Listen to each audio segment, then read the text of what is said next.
Hello and good evening to all of you. Once again, welcome in CSC. आज मैं आप लोग को सेमेस्टर 5 के लिए कॉस्ट अकाउंटेंसी के विषय में कुछ जानकारी या प्रारंभ करूंगा। कॉस्ट अकाउंटेंसी में हम लोग को उसको पढ़ना क्या है, कॉस्ट अकाउंटिंग का ट्रीटमेंट कैसे किया जाता है। इसमें एक सर्वप्रथम जो बात मैं आज बताऊंगा कि सबसे पहले आप एक टर्म आता है कॉस्ट। कॉस्ट ये मुख्यतः इसको क्लासिफिकेशन जो किया गया है 3 हेड में किया गया है। ठीक है, ये आप जानने का प्रयास करें। कॉस्ट, पहला कॉस्ट है मटेरियल, दूसरा है लेबर जिसको हम लोग वेजेज भी कहते हैं, और थर्ड वन ओवरहेड और एक्सपेंसेस।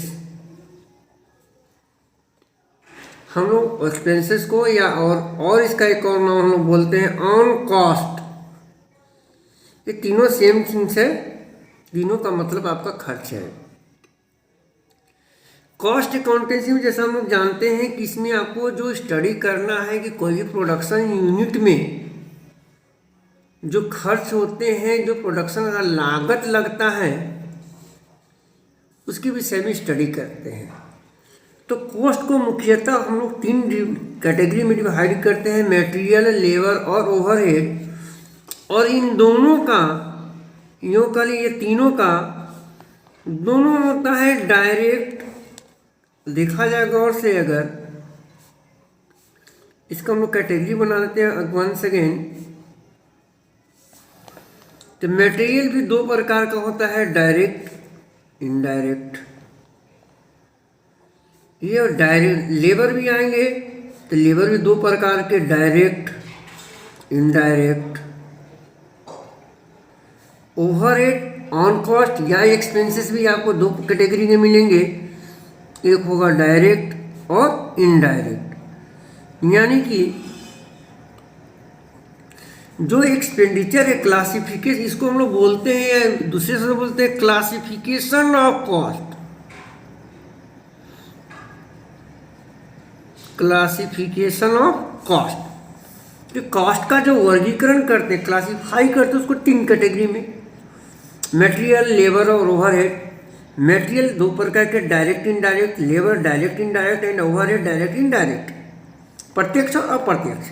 ये आप ध्यान दीजिएगा, डायरेक्ट एक्सपेंडिचर एक है और एक आपका हुआ इनडायरेक्ट। डायरेक्ट और इनडायरेक्ट कहते सीधा एक लाइन का नहीं। डायरेक्ट एक्सपेंडिचर वो एक्सपेंडिचर है वो जो प्रोडक्शन के साथ डायरेक्टली इन्वॉल्व हो। जैसे मटेरियल, डायरेक्ट मटेरियल किसे कहेंगे भाई? तो डायरेक्ट मटेरियल अगर हम उसको कहना है तो अगर हमारे किसी चीज़ का प्रोडक्शन करते हैं, जैसे कि सपोज कीजिएगा पेन का प्रोडक्शन करते हैं, तो पेन का जो प्लास्टिक जो यूज हुआ है, जो इंक यूज हुआ है, इसमें ही आपका डायरेक्ट मटेरियल हुआ। ठीक है, लेकिन अगर मान लीजिए प्रोडक्शन जिस मशीन में होता है, उस मशीन को चलाने के लिए, सही तरीके से चलाने के लिए यदि उसमें हम ग्रीस, मोबिल, एक्स्ट्रा कुछ डालते हैं, खर्च करते हैं ताकि ये सुचारू रूप से प्रोडक्शन हो सके, तो वो सभी मटेरियल की ही कैटेगरी में है, जो कि इनडायरेक्ट रूप से इसको बनाने में सपोर्ट करते हैं, वो कहलाएंगे मुझको इनडायरेक्ट एक्सपेंडिचर। जो प्लास्टिक का खर्च हुआ, जो इसमें रिफिल खर्च हुआ, तो डायरेक्ट मटेरियल इसमें डायरेक्ट लगे हुए हैं, लेकिन जो इनडायरेक्टली इसको सपोर्ट करते हैं तो उसको हम लोग कहेंगे इनडायरेक्ट। लाइक एक लेबर, लेबर में जो category direct labour, direct labour किसे कहेंगे? उस लेबर को कहेंगे, उस खर्च कहेंगे जो इस कलम को बनाने में, इस पेन को बनाने में जो लेबर काम कर रहे हैं, उसको जो वेतन और लेबर चार्ज दिया जा रहा है, मजदूरी दी जा रही है, वो डायरेक्ट लेबर है। लेकिन अगर उस मशीन को, उस प्रोडक्शन यूनिट को देखभाल करने के लिए कोई अकाउंटेंट, कोई मैनेजर, कोई गार्ड को रखा गया है और उन सबको वेतन दिया जा रहा है ताकि प्रोडक्शन जो हिसाब किताब सुचारू रूप से चल सके, तो कोई भी ह्यूमन एक्टिविटी का जो पेमेंट किया जाता है वो मजदूरी के रूप में ही कहलाता है, तो वो कहला जाएगा मेरा इनडायरेक्ट लेबर। वो डायरेक्टली उनका सपोर्ट नहीं है पेन बदले मजदूर काम कर रहे हैं मशीन पर, लेकिन इनको सपोर्ट करने के लिए जो व्यक्ति रखे गए हैं उनको जो भुगतान किया जा रहा है, वो जो खर्च हो रहा है, वो हमारा इनडायरेक्ट एक्सपेंडिचर कहलाएगा। लाइक दैट एक्सपेंडिचर, जो मटेरियल डायरेक्टली इस पर खर्च होते हैं, डायरेक्ट प्रोडक्शन में होता है, वो इनडायरेक्ट लेबर हो, डायरेक्ट लेबर को एक्सपेंडिचर कहेंगे। और जो इनडायरेक्ट है, मान लीजिए जहाँ पर मशीन रखा गया वो रेंट पर है, रेंट दिया जा रहा है, निश्चित रूप से इसको बनाने में वो सहयोग कर रहा है, सपोर्ट कर रहा है, तो वो इनडायरेक्ट एक्सपेंडिचर कर रहा है। तो जो एक सिंपल लाइन कॉन्सेप्ट है कि जो एक्सपेंडिचर सीधा प्रोडक्शन से डायरेक्टली इन्वॉल्व हो वो कहलाएगा मेरा डायरेक्ट, और जो इनडायरेक्ट रूप से सहायता करता हो वैसे एक्सपेंडिचर को हम लोग में बोलेंगे इनडायरेक्ट, चाहे वो मटेरियल हो, चाहे वो लेबर हो, चाहे वो ओवरहेड। चलिए, कॉस्ट शीट प्रोडक्शन यूनिट में सबसे ही महत्वपूर्ण होता है कॉस्ट शीट। ये तो मैंने आपको बताया, जानकारी दे दिया आपको क्लासिफिकेशन ऑफ कॉस्ट को। आज मैं विशेष रूप से आज एक कॉन्सेप्ट देना चाह रहा हूँ कि एक आएगा जो कॉस्ट शीट पर डिस्कशन, तो हम लोग नेक्स्ट क्लास में करेंगे। आज इंट्रोडक्टरी के रूप में आज मैं आपको बता रहा हूँ कि कैसे हम लोग कैलकुलेट करते हैं। आज मटेरियल, एक टॉपिक हम आज बताने जा रहे हैं, वो है मटेरियल कंज्यूम्ड।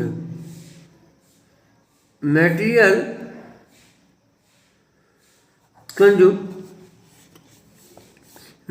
कंज्यूम्ड यानी कितना मटेरियल आपका यूनिट में खपत होता है।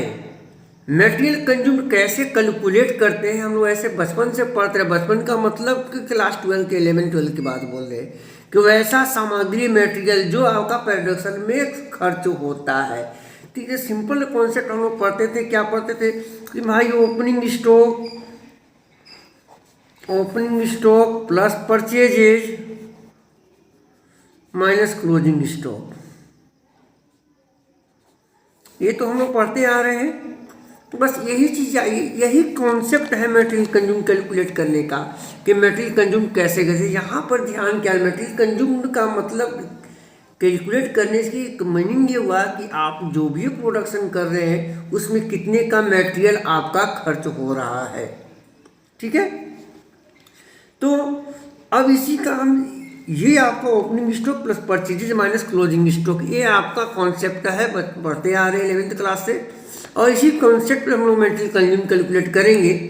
और कैसे कैलकुलेट तो बता दे रहे हैं आपको। ओपनिंग स्टॉक, सबसे पहले ओपनिंग स्टॉक में परचेजेज, ये जो वर्ड लिखा हुआ purchases and expenses related to purchase, ये भी ऐड करेंगे। और ये क्लोजिंग स्टॉक आप यहाँ पर हम बता दे रहे हैं कि अगर आप मान लीजिए, अब पेज में पलट के बताता हूँ कैसे मैं इसको बता रहा हूँ, सॉल्व कर रहेंगे। ठीक है, मटेरियल कंज्यूम निकालने का सिंपल सा तरीका है आपका जो मैं बताने जा रहा हूँ कि सबसे पहले देखना होगा यहाँ पर कि क्या कि ओपनिंग स्टॉक क्या है आपके पास। ये आप फॉर्मेट के रूप में कैलकुलेशन ऑफ मटेरियल कंज्यूम्ड। सबसे पहले क्या, opening stock of raw material,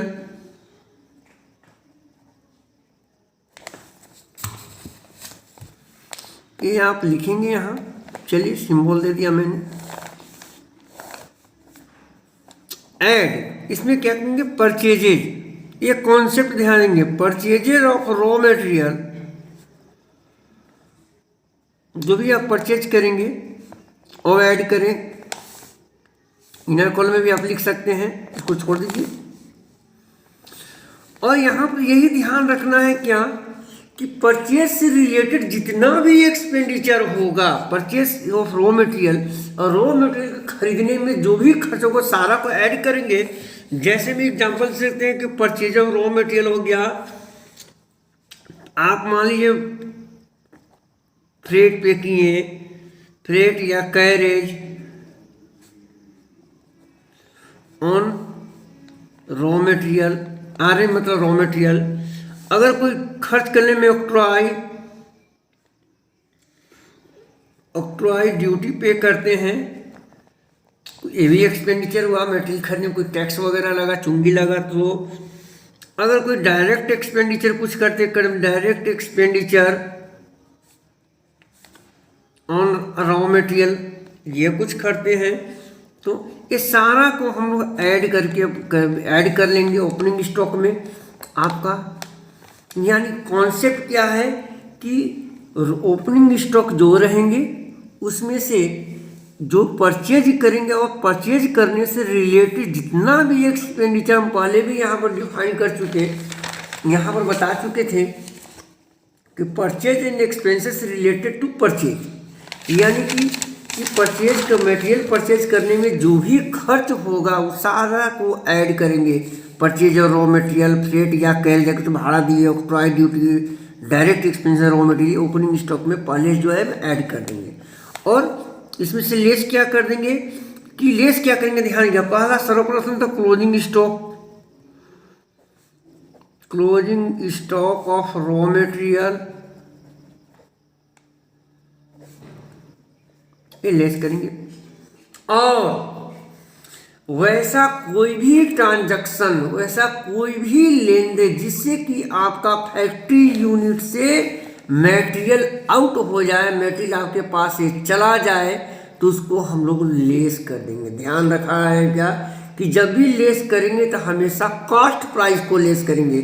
सबसे पहले क्लोजिंग स्टॉक मान लीजिए, अगर मान लीजिए जहाँ से खरीदे था डिफेक्टिव मटेरियल दे दिया था, तो डिफेक्टिव मटेरियल को अगर रिटर्न कर देते हैं तो रिटर्न कर देंगे, डिफेक्टिव मटेरियल रिटर्न। अगर मान लीजिए इसको कुछ स्क्रैप हो जाए, कुछ टूट फूट हो जाए, तो वैल्यू ऑफ स्क्रैप ये रिटर्न कर देंगे। अगर कुछ मटेरियल मान लीजिए आपने खरीदा हो, उसको बेच दिए, चाहे प्रॉफिट में बेचे हो या लॉस में बेचे, ये मैटर नहीं करता। अगर मटेरियल सेल कर दिए यानी कि मटेरियल सोल्ड, ध्यान रखें हमेशा इसमें कॉस्ट प्राइस रखेंगे हम लोग। जितना कभी मटेरियल बेचेंगे उसका कॉस्ट प्राइस का रखेंगे। अगर मान लीजिए आपका बहुत सारा साइट यूनिट चल, प्रोडक्शन यूनिट चल रहा है, एक यूनिट से एक प्रोडक्शन यूनिट से दूसरे प्रोडक्शन यूनिट में या एक जॉब से दूसरे जॉब में मटेरियल को ट्रांसफ़र कर देते हैं, तो आपके पास से मटेरियल चला जाएगा, यानी कम हो जाएगा आपका स्टॉक से। यानी कि मटेरियल के मीनिंग यहाँ पर रॉ मटेरियल से है, ध्यान रखना जाए। Material transferred to other job, किसी दूसरे प्रोडक्शन में ट्रांसफ़र कर देते हैं। अगर मटेरियल आपके पास से चोरी हो जाए, मटेरियल थेफ्ट, चोरी हो जाए तो भी आपके पास से मटेरियल कम हो जाएगा। अगर मान लीजिए आपके गोडाउन में आग लग जाए या चोरी तो हो ही गया है, तो भी आपके वेस्टेज हो जाए तो भी आपके पास से कम हो जाएगा। यानी कि मटेरियल लॉस्ट, वाईफाई आग लग के हानि हो जाए तो भी लॉस हो जाएगा आपको। यानी कॉन्सेप्ट क्या है, ये इस चीज़ को ध्यान रखा जाए कि किसी भी प्रकार से आपके स्टॉक में मटेरियल आपके पास से चला जाता है तो उस मटेरियल को हम लोग क्या करेंगे, आपका कम हो जाएगा तो सारे को लेस कर देंगे। और ये जो टोटल परचेज आया, टोटल परचेज और एक्सपेंडिचर ओपनिंग स्टॉक में ऐड करने में से इसको माइनस करने के बाद जो आएगा वो आपको रिजल्टेंट फिगर ये निकल जाएगा, मटेरियल कंज्यूम्ड ये आपने फॉर्मेट देखा कि मटेरियल कंज्यूम कैसे कैलकुलेशन कैसे करेंगे। एक बार फिर से मैं बता देना चाह रहा हूँ calculation of material consume opening stock में परचेज और परचेज से रिलेटेड सारे एक्सपेंडिचर को हम लोग क्या करेंगे, ऐड करेंगे और लेस क्या करेंगे क्लोजिंग स्टॉक, और कोई भी ऐसा ट्रांजैक्शन जिससे कि आपका मटेरियल आपके पास से चला जाए तो उसको हम लोग लेस कर देंगे, लाइक डिफेक्ट रिटर्न कर दें, मटेरियल बेच दें, मटेरियल चोरी हो जाए कहीं ट्रांसफ़र कर दें, तो सारे को लेस कर दें। और लेस करने के बाद जो आएगा आपका मटेरियल कंज्यूम, यानी कि ये मटेरियल जो है, ये अमाउंट जो है आपका प्रोडक्शन यूनिट में खपत होगा, इसी को आपको कॉस्ट शीट में शो करना है। आज मैं केवल मटेरियल कंज्यूम पर ही आपको क्वेश्चन बता रहा हूँ। नेक्स्ट क्वेश्चन में आप अगर आपको एक वीडियो हम सॉल्व करके ये बताएंगे। ओके,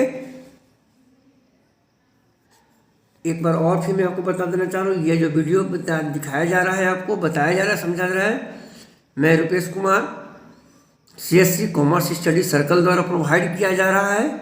ठीक है, ओके।